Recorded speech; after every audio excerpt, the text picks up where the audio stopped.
You're listening to the Cyberwire Network, powered by N2K.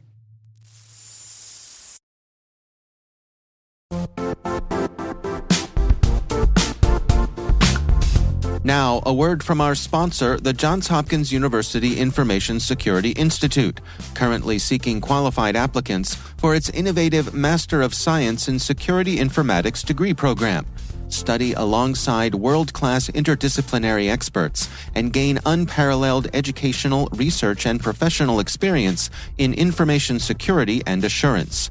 Interested U.S. citizens should consider the National Science Foundation's CyberCore Scholarship for Service program, which covers tuition and a $6,000 annual professional development allowance, as well as providing a $37,000 additional annual stipend.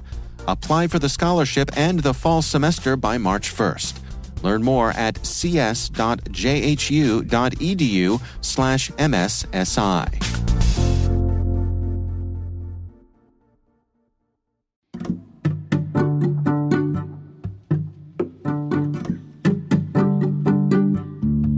My name is Matt Devost. I'm the CEO of UDA, LLC.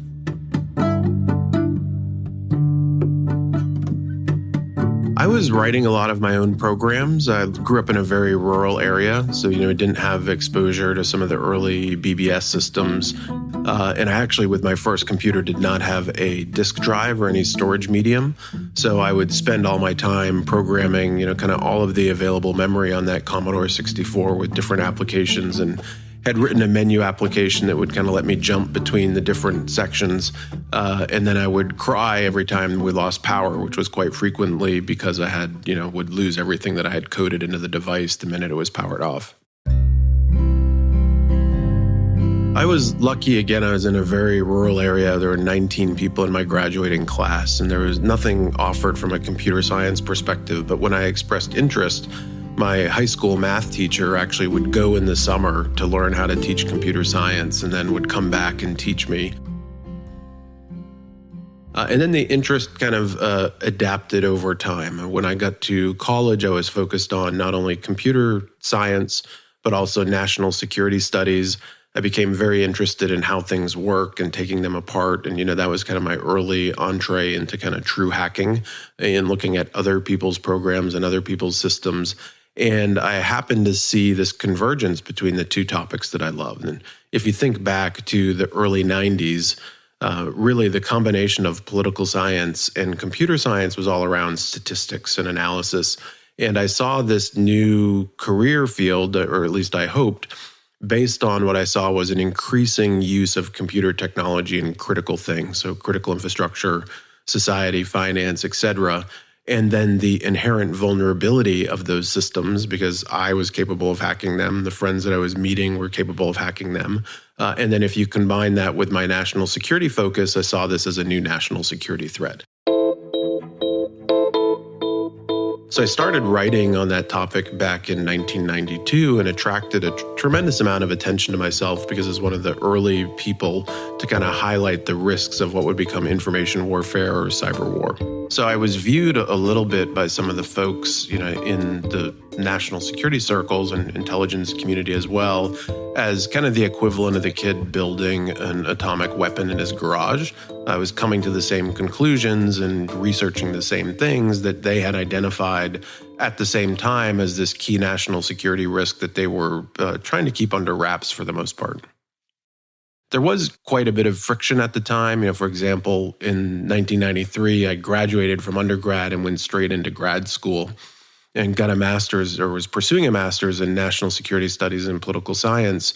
And the political science team at my graduate school basically told me that the topic of information warfare was not valid from a thesis perspective.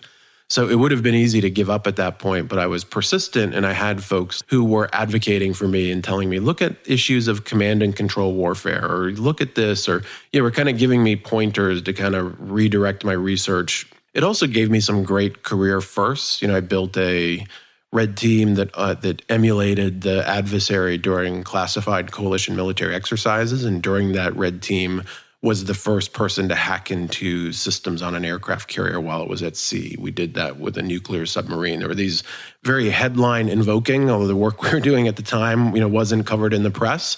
But internally at the classified level within DoD, these were significant wake-up calls.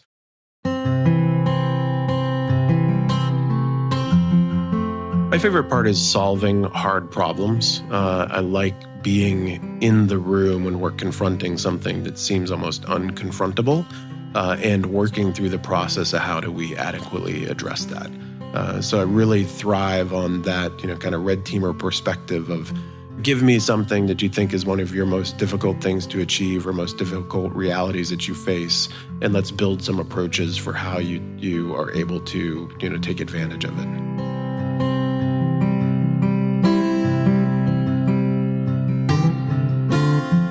If you have the interest and the passion, by all means, we have the need within the community. We have a workforce that just doesn't have the numbers by way of the professionals in it. So I would encourage folks, if you have the interest, get involved. You have to engage in self-learning. Certifications are great. It's great to get kind of on-the-job experience. But I always like to look at the folks who built a basement lab or set up their own AWS cloud infrastructure and were hacking against that. So I would encourage them to take advantage of the opportunities that exist for that self-directed learning as well. For me, the real value is in the success of the people that I mentor. I taught at Georgetown for 14 consecutive years. So I'd cycled 600 students through there, and I take great pride in seeing how they are going out and solving some of these problems. So for me, I think the real legacy, is a combination of the things that you accomplished in the way that you were able to drive the industry, but then also the footprint that you leave behind that is going to be able to confront these issues on an ongoing basis.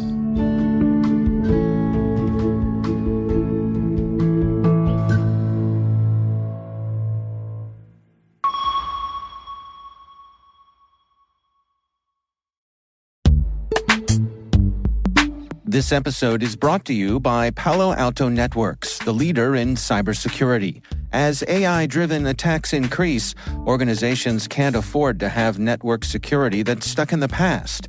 Discover how Palo Alto Networks can help you predict what's coming and proactively secure against it with a zero-trust, AI-powered network security platform built to secure whatever, whenever, wherever.